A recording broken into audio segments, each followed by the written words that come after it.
우리가 주님 안에 있을 때 풍성한 열매로, 아름다운 열매로 하나님 앞에 영광되는 삶을 살게 될 줄 믿습니다. 우리 서로에게 한번 이렇게 인사해 볼까요? 우리 주님은 포도나무십니다. 우리 한 번 더 인사해 보겠습니다. 우리는 주님 앞에 잘 붙어 있기만 하면 됩니다.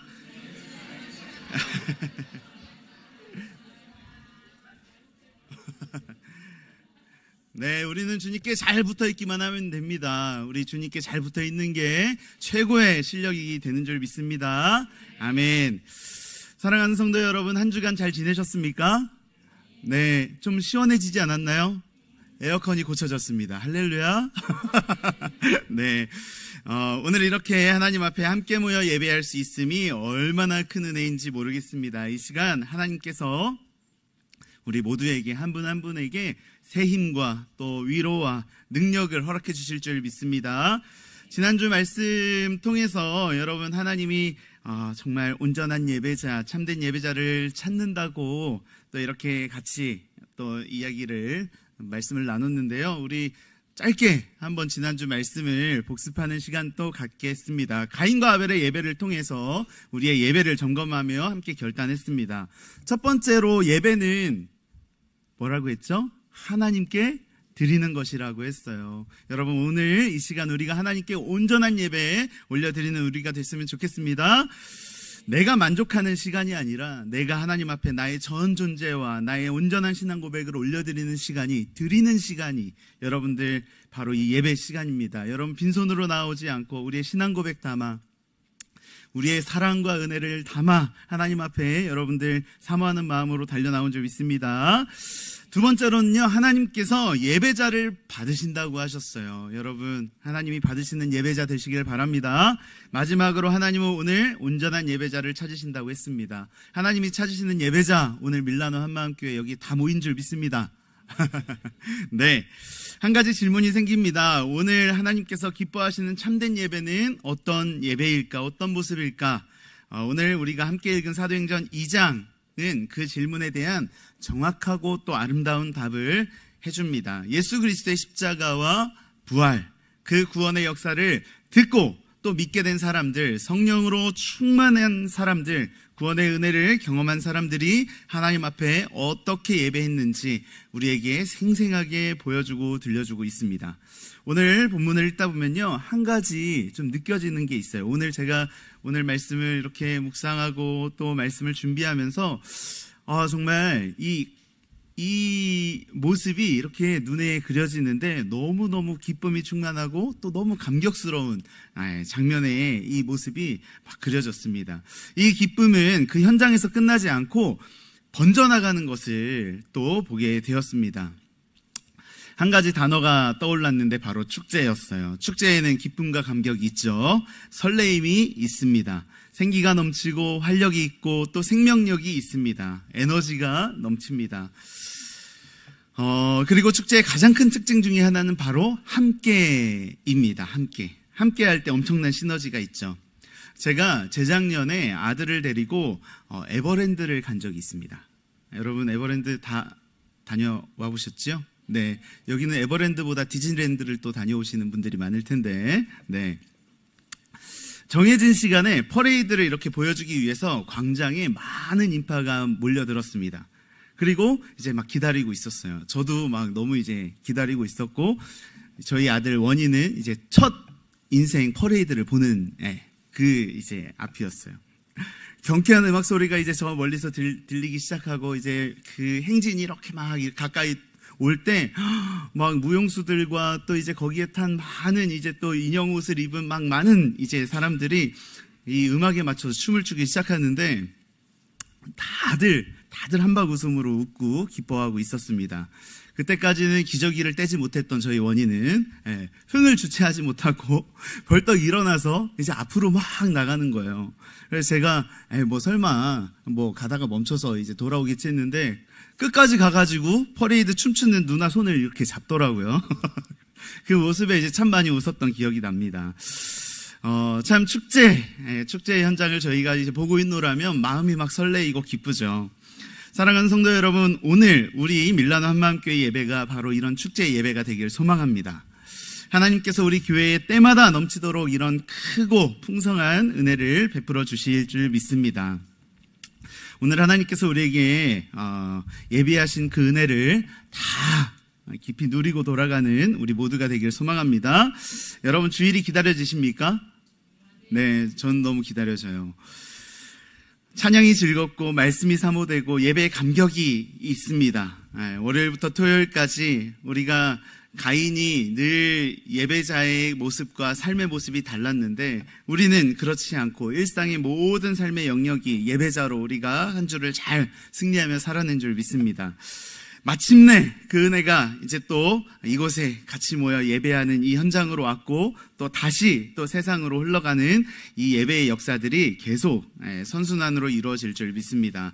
오늘 본문은 그런 교회의 모습을 우리에게 보여주는데, 초대교회 성도들이 축제 예배를 어떻게 드리는지 오늘 말씀을 통해 하나님이 그리고 우리에게 보여주신 그 축제 예배를 함께 살피고 우리 모두가 기쁨과 감격으로 더욱 풍성히 올려드리는 은혜가 있기를 주의 이름으로 축원합니다.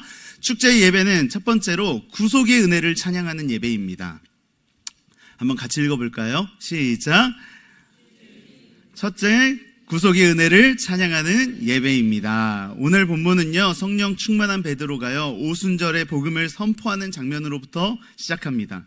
성령께서 말하게 하심을 따라 담대히 예수 그리스도의 십자가 부활을 이제 베드로가 증거합니다. 사람들의 마음에 놀라운 변화가 일어났습니다. 37절입니다. 같이 한번 읽어보겠습니다. 시작. 그들이 이 말을 듣고 마음에 찔려 베드로와 다른 사도들에게 물어 이르되, 형제들아, 우리가 어찌할꼬 하거늘. 그들은요, 탄식했습니다. 그리고 가슴을 쳤어요. 우리가 어찌할꼬. 내가 죄인임이 깨달아진 거예요. 내가 예수님을 못 박았고, 내가 저 십자가에 달려 죽어야 할 비참한 죄인이 바로 나였는데, 나 대신 우리 죄 없으신 독생자 예수님께서 십자가를 지셨구나. 이것이, 이 복음이 심령에 깨달아지고 새겨진 거예요. 그런데 거기서 끝나지 않습니다. 그런 나를 위해 예수님이 이 땅에 오셨고 모든 죄의 값을 치르신 그 구원의 길을 여셨다는 그 영광스러운 구속사가 마음으로 이제 믿어지기 시작한 거예요. 여러분 한번 생각해 보십시오. 하나님의 이 거대한, 이 거룩한 구속사가, 이 구원의 이 놀라운 좋은 소식이, 나를 향한 절절한 그 하나님의 사랑의 이야기가 내 이야기 이미 깨달아졌던 그날, 여러분들 혹시 그날이 다 기억이 나십니까? 내가 주님을 만난 날, 내가 복음을 만난 날, 내가 십자가의 그 은혜가 깊이 깨달아진 날. 여러분, 그 첫사랑을 다 기억하십니까? 하나님께서는요, 그 은혜를 잊지 말라고 성경 곳곳에서 말씀하십니다. 이것은 권면이 아니라 명령입니다. 너의 출애굽을 기억하라. 사망의 자리에서 생명으로, 어둠에서 빛으로 나와왔던 그때, 그 출애굽, 그 유월절, 그 은혜를 기억해라. 하나님은요, 이것에 대해서 구약에서부터 신약에 이르기까지 매 순간순간마다 우리에게 말씀하세요. 신명기 16장 3절에 보면 이렇게 기록되어져 있습니다. 같이 읽어보겠습니다. 시작. 네 평생에 항상 네가 애굽 땅에서 나온 날을 기억할 것이니라. 네, 이 뒷부분만 제가 읽었습니다. 네, 신명기 15장 15절입니다. 우리 같이 한번 읽어보겠습니다. 시작.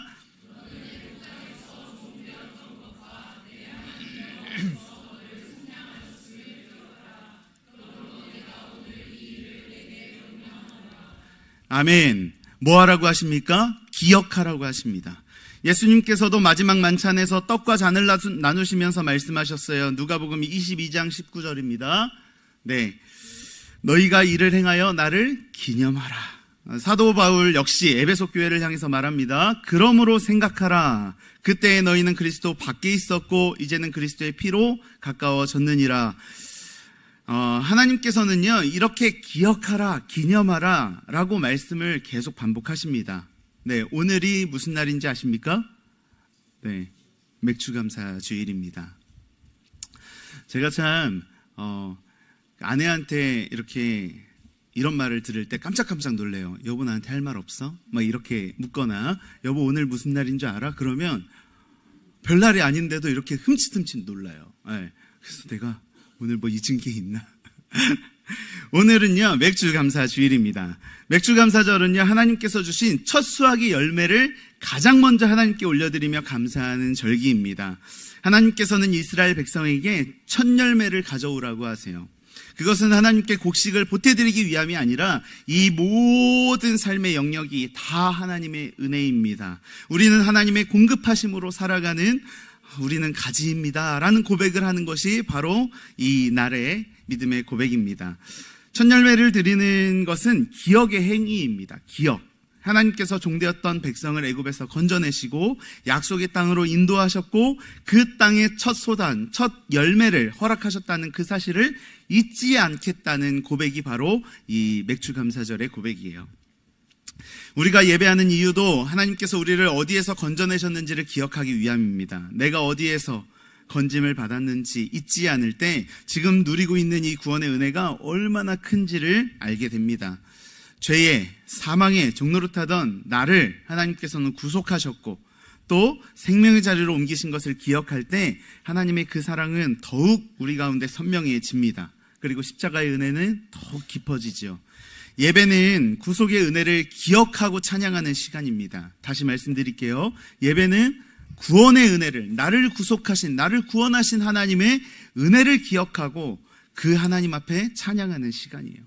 죽을 수밖에 없던 나를 살리신 하나님께 감사와 찬양을 올려드리는 시간입니다. 오늘 우리의 예배가 감격을 잃어버렸다고 느껴질 때가 종종 있습니다. 어떤 교회는, 어떤 성도들은 예배의 형식을 바꾸려고 해요. 찬양이 더 좋아져야 하지 않을까? 설교가 더 재밌어야 되지 않을까? 프로그램이 더 새로워져야 되지 않을까 생각합니다. 그러나 성경은요, 예배의 감격은 환경에서 시작되지 않는다고 말해요. 예배의 감격은 언제나 복음으로부터 시작해요. 내가 어떤 죄인이었는지, 하나님께서 어떤 사랑으로, 어떤 은혜로 나를 구속하셨는지를 다시 붙들고 다시 그 은혜를 내 마음에 새기는 순간 예배는 살아납니다. 감격은 살아나요. 예배의 부흥은 그렇게 복음 안에서 다시 새로워집니다. 십자가의 은혜가 새로워질 때 찬양도 새로워져요. 기도도 달라집니다. 예배는 축제가 됩니다. 주님께서는요, 요한계시록에서 에베소 교회를 향해 이렇게 말씀하셨는데 책망하셨어요. 요한계시록 2장 4절로 5절입니다. 우리 같이 한번 읽어보겠습니다. 시작. 너의 처음 사랑을 버렸느니라. 어디서 떨어졌는지를 생각하고 회개하여 처음 행위를 가지라. 주님은요, 새로운 사랑을 찾으라고 하지 않으세요. 처음 사랑을 기억하라고 말씀하십니다. 처음 예수님을 만났던 그 감격, 그냥 예수님만 생각하면 눈물이 앞을 가리고 그 은혜가 너무 감격스럽고 이런 나를 왜 그렇게 사랑하셨지? 이런 나를 하나님 어떻게 독생자도 아낌없이 나를 이렇게 구속하셨지? 그것이 너무 은혜가 돼서 눈물밖에 나지 않았던 그때, 그 처음 눈물로 예배했던 그 마음으로 돌아오라, 주님은 말씀하시는 거예요. 사랑하는 성도 여러분, 축제의 예배는요, 화려한 음악에서 시작되는 것이 아닙니다. 뛰어난 프로그램에서 시작되는 것도 아니에요. 구속의 은혜를 기억하는 데서부터 시작됩니다. 죽을 수밖에 없던 나를 살리기 위해 독생자를 내어주신 하나님의 그 구속의 사랑을, 죄 가운데 있던 나를 예배자리로 불러주시기 위해 하나님이 쏟으셨던 그 은혜를 그렇게 우리가 기억할 때 우리의 예배는 다시 생명력 있는 예배로 살아납니다. 그때 예배는 의무가 아니라 감사가 됩니다. 그때 예배는 형식이 아니라 감격이 됩니다. 그때 예배는 하나님께 올려드리는 기쁨의 축제가 되는 겁니다. 아멘. 하나의 사진을 좀 보여드리겠습니다. 여러분, 역사 속에서도 우리가 진정한 자유를 경험했던 사람들, 기쁨을 감출 수 없었는데 1945년 8월 16일에 찍혔던 사진입니다. 종로 거리에 수만 명의 인파가 쏟아져 나왔고 두 팔을 높이 들어서 손을 흔들며 환호하고 있습니다. 당시 서울 한복판에서 이 해방의 축제를 직접 목격했던 이 이방인 이 기자가 이 날을 이렇게 그의 일기에 기록하고 있어요. 8월 16일 아침 서울 거리는 완전히 뒤집어졌다. 수만 명의 사람들이 거리로 쏟아져 나왔다. 그들은 서로 얼싸안고 울었고 춤을 추었으며 기쁨에 겨워 소리를 질렀다. 그것은 단순한 환호가 아니라 수십 년간 억눌렸던 생명이 한꺼번에 터져나오던 거대한 잔치였다. 이렇게 기록을 했어요. 1945년 해방의 거리에서 춤을 출 때 그 누구도 이 축제 언제 끝나? 시계를 본 사람이 한 명도 없었을 거라고 저는 생각해요. 압제의 고통을 기억했기 때문이죠. 여러분, 예배가 여러분 지루하십니까? 찬양이나 설교의 문제가 아니에요. 죽을 수밖에 없던 100% 죄인인 나의 실상과 그런 나를 건지신 영적 해방의 은혜를 내가 망각했기 때문입니다. 그 은혜를 잊었기 때문이에요. 예배에 감격이 없으십니까? 어떻게 예배에 감격이 없으십니까? 주님 나를 구속하셨는데, 이런 나를 주님이 나를 다시 살려주셨는데, 나를 구속하신 주님의 그 구원의 은혜를 기억할 때 우리의 예배는 오늘 이 사진처럼 뒤집어지는 잔치가 될 줄 믿습니다.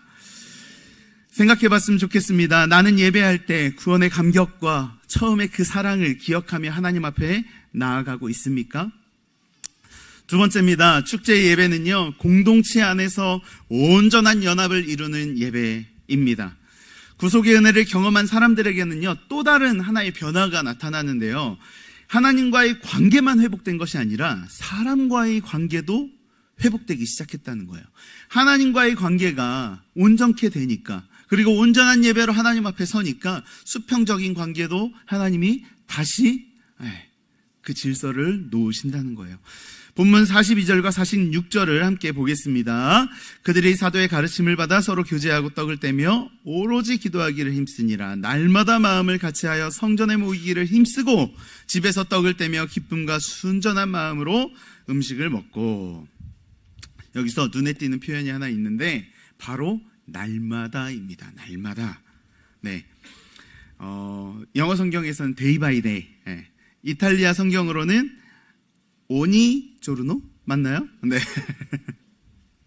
주일 하루만이 아니에요. 날마다입니다. 예배당 안에서만이 아니라 날마다입니다. 그들의 예배는요, 일상으로 번져나갔어요. 삶으로 이어졌습니다. 주일에 하나님 앞에서 받은 은혜가 월요일에도 화요일에도 수요일에도 토요일까지 주일까지 계속 이어졌다는 거예요. 예배가 삶의 중심이 되었고 하나님이 삶의 중심이 되었고 공동체가 삶의 중심이 되었습니다. 그래서 성경은요, 마음을 같이 하였다라고 기록하고 있어요. 우리 교회 이름이 뭐죠? 한마음께. 마음을 같이 하여 한 마음으로 하나님 앞에 예배자로 모든 일상을 그렇게 주의 자녀로 섰다는 거예요. 단순히 사이좋게 지냈다는 의미가 아닙니다. 같은 복음을 붙들었고 같은 주님을 바라보았고 같은 목적을 향해 같은 사명을 향해 달려가기 시작했다는 거예요. 예수 그리스도의 십자가 앞에서 더 이상 유대인과 헬라인이 따로 없고 부자와 가난한 사람이 따로 없고 높은 사람과 낮은 사람이 따로 없고 모두가 동일한 은혜로 구원받은 하늘가족, 하나님의 가족이 되었다는 거예요. 그래서 초대교회 성도들은요, 더 이상 내 것만 생각하지 않았어요. 내 필요보다 형제의 필요를 먼저 돌아보았고 내 만족보다 공동체의 유익이 더 가슴 벅차게 다가온 거예요. 사랑하는 성도 여러분, 이처럼 예배는요, 사람을 바꿉니다. 예배는요, 우리의 본성을 바꿉니다. 죄인이었던 우리는 어땠습니까? 이기적이었어요. 뼛속까지 다 이기적이었어요. 나밖에 몰랐습니다. 내가 먼저, 내가 손해보면 안 된다. 이 죄의 본성이 있죠. 그러나 하나님을 예배한 사람, 그리고 하나님의 그 은혜에 감격한 그 사람은요, 달라져요. 하나님께 받은 사랑을 알기에 다른 사람을 사랑하기 시작합니다. 하나님께 용서받은 은혜를 알기에 다른 사람을 품을 수 있어요. 하나님께서 먼저 나를 섬기셨음을 알기에 기꺼이 다른 사람을 섬길 수 있습니다. 이기적인 사람이 아니라 이타적인 사람으로 변화되지요. 예배는 삶의 방식도 바꿉니다. 내 삶의 중심이 나에서 하나님으로 바뀌고 하나님 중심의 삶은 자연스럽게 공동체 중심의 삶으로 이어지죠. 초대교회 성도들은요, 모이기를 힘썼다고 해요. 모이는 것이 즐거웠대요. 모이는 게 기뻤고 함께 모였을 때 정말 이 충만한 그 기쁨이 있었대요. 모이는 것이 부담이 아니라 숙제가 아니라 의무가 아니라 누가 시켜서가 아니라 기쁨이었대요. 함께 예배하는 것이 의무가 아니라 은혜였어요. 여러분 연애 다 해보셨죠? 네, 지금 연애 중이신 분도 있고, 네, 네, 우리 애기도, 네, 만나지 말라고 해도 만나잖아요, 그죠? 날이 더운데도 만나잖아요. 날이 더운데도 붙어 있잖아요, 그죠? 기쁨이니까, 감격이니까, 얼굴만 봐도 즐겁고, 눈만 마주쳐도 너무너무 행복하고. 여러분, 그런 결혼 생활 하고 계시죠? 네. 아내가 너무 보고 싶습니다. 네, 우리가 사랑을 하고 연애를 하고 함께 있으면, 공동체 안에서 함께 있으면요, 너무너무 기쁨이 충만합니다. 함께 기도하는 것이 형식이 아니라 삶의 능력이 되고요. 예배는 사람을 공동체로 이끕니다. 예배는 우리의 삶의 목적도 바꿔요. 세상은 우리에게 행복을 최고의 가치라고 말하지만 더 많이 가지면 행복할 것이라 말하고, 더 높이 올라가면 성공한 인생이라고 말하고, 그러나 복음을 경험한 사람은요, 인생의 목표가 달라져요. 행복이 아니라 거룩이 내 삶의 표대가 됩니다. 거룩을 추구하고 성공이 아닌 순종을 선택하고 내 만족이 아닌 하나님의 영광을 찾게 되고 구하게 됩니다. 이것이 축제 예배를 통해 주시는 은혜고 변화의 역사라는 거예요.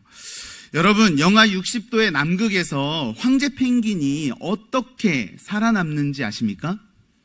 펭귄도요, 영하 60도가 되면 얼어 죽습니다.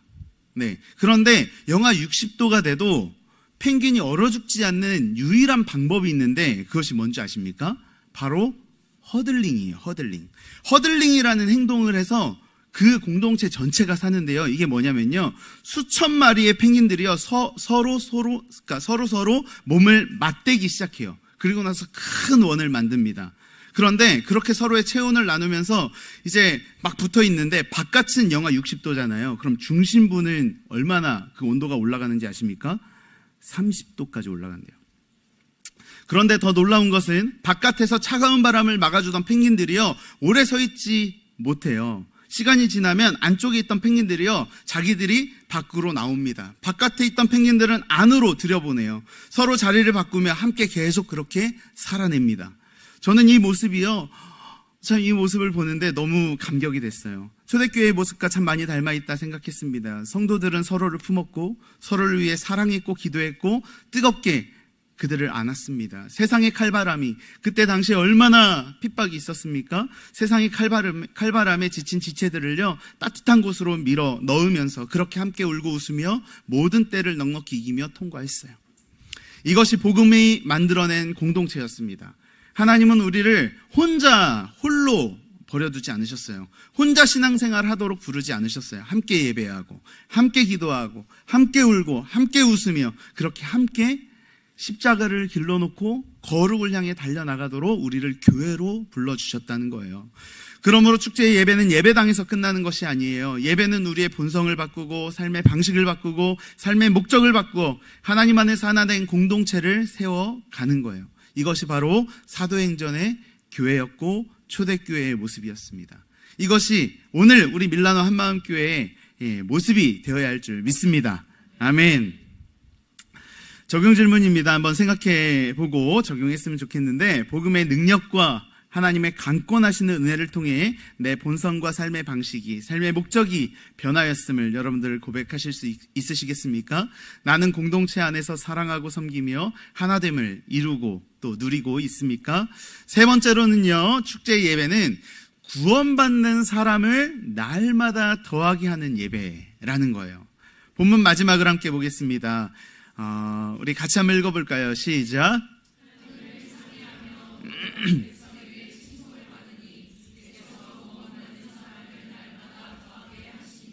할렐루야. 사랑하는 성도 여러분, 구속의 은혜를 기억하는 예배 공동체, 이 하나님께서는요, 거기서 멈추지 않으세요. 그 은혜는 세상을 향해 흘러가게 하나님이 하신다는 거예요. 예배가 공동체 안에서만 머무르지 않고 예배자들의 일상의 삶을 통해서 세상으로 흘러간대요.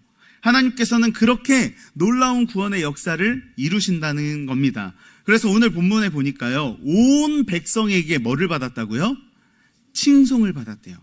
예배자로 사는 그 한 사람들이 세상에 나가서 이렇게 온 백성에게 칭찬을 받았다고 하는 거예요. 네.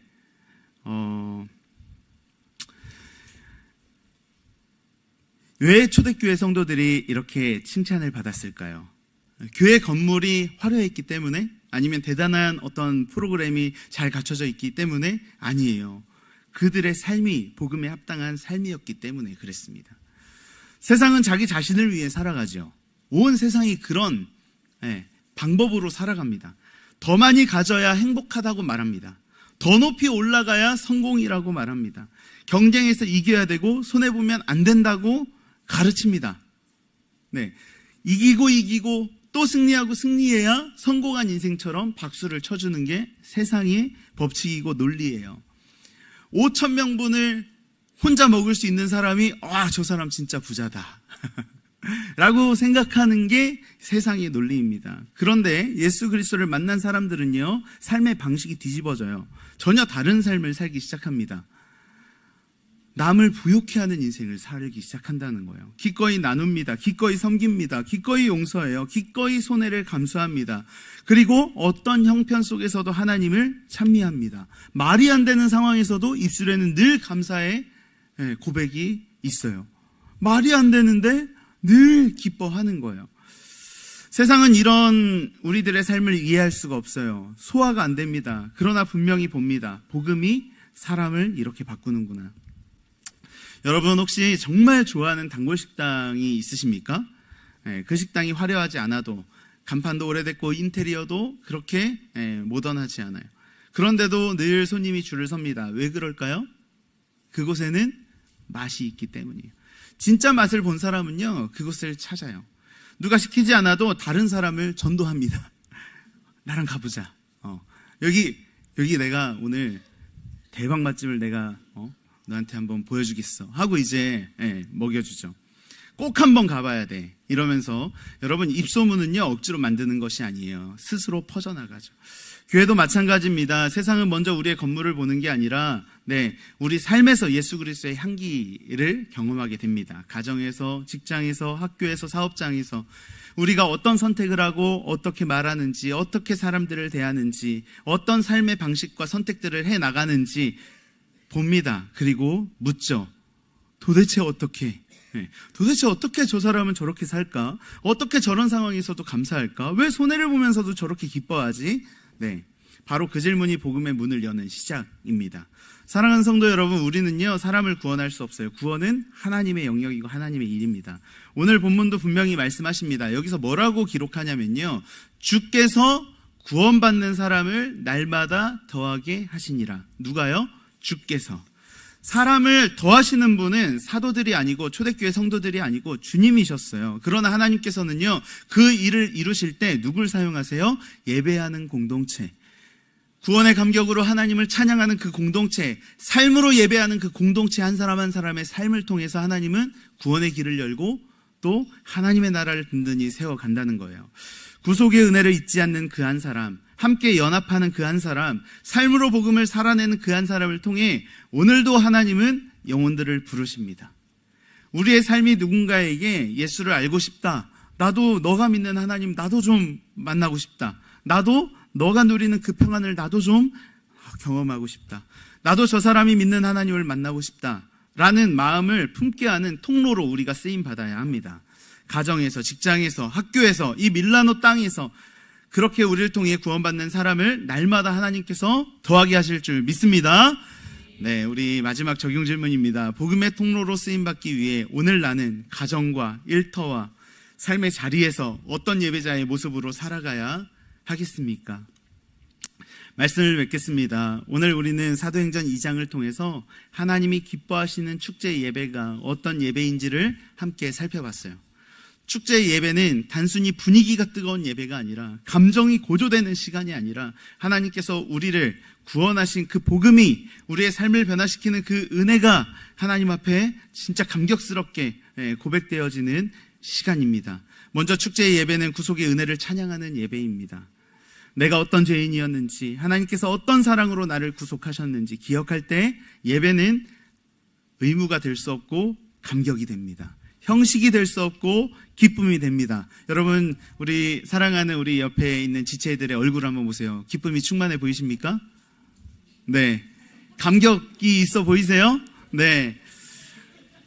진짜 기쁨과 감격이 있는 우리의 예배, 하나님이여 찾으시는 예배입니다. 축제의 예배는 공동체 안에 온전한 연합을 이루는 예배입니다. 예배는 하나님과의 관계만 회복시키는 것이 아니라 우리의 본성과 삶의 방식과 삶의 목적까지 바꾸어 하나님 안에서 서로 사랑하고 연합하고 서로 섬기는 참된 세상이 감당할 수 없는 공동체를 세워가는 줄 믿습니다. 그리고 마지막으로 축제 예배는 구원받는 사람을 날마다 더하게 하시는 예배입니다. 우리의 예배가 날로 구원받는 수가 더하여서 정말 이 밀라노 땅에 온 우리 정말 그 한 사람 한 사람, 하나님을 떠난 그 한 사람 모든 사람이 주께 돌아와 함께 축제 예배를 드리는 역사가 있을 줄 믿습니다. 예배당 안에서 경험한 은혜가 삶으로 이어져야 합니다. 하나님께서 우리를 가정으로, 일터로, 학교로, 삶의 모든 자리로 우리를 부르셨어요. 왜요? 복음의 통로로 쓰시려고. 우리의 삶이 복음의 통로가 되게 하시려고, 우리를 통해 구원받는 사람을 모으시려고 하나님은 우리를 모든 곳에 보내신 거예요. 그러니까 여러분은요, 대사예요. 하나님의 대사입니다. 여러분의 삶의 자리가, 여러분의 삶이 전도지입니다. 우리의 삶을 통해 세상은 예수 그리스도를 보게 될 것입니다. 하나님께서는 오늘도 여러분의 삶을 통해 구원받는 사람을 더하실 것입니다. 제가 좋아하던 찬양이 있어요. 뭐냐면 컨티넨탈 싱어즈라는 우리 CCM 가수가 있었는데 혹시 아시는 분 계신가요? 네, 아시는 분이 계세요. 네. 혹시 거기 출신이신 분도 계신가요? 네. 네. 창문이라는 찬양인데요. 이 찬양의 가사가 이렇습니다. 우린 창문, 우리를 통해 세상이 예수를 보내 우리를 부르셨네. 우린 창문, 우리를 열어 그 사랑 세상에 전해 그의 빛을 밝게 비추리. 우린 창문, 세상을 향한. 아름다운 고백이지 않습니까? 창문은요, 자기 자신을 드러내기 위해 존재하지 않습니다. 창문은 창문 너머의 풍경을 보여주기 위해 존재합니다. 우리도 마찬가지예요. 우리의 예배와 삶을 통해 사람들이 우리를 보는 것이 아니라 예수 그리스도를 보게 될 줄 믿습니다. 저는 우리 밀라노 한마음교회가 그런 교회 되기를 소망해요. 주일이 기다려지는 교회, 구속의 은혜를 날마다 기억하고 하나님을 기쁨으로 예배하는 교회, 서로 사랑하고 섬기고 하나 되는 공동체를 이루는 교회, 그런 우리의 삶을 통해 밀라노 땅에 구원받는 수가 날마다 더하여 질 것입니다.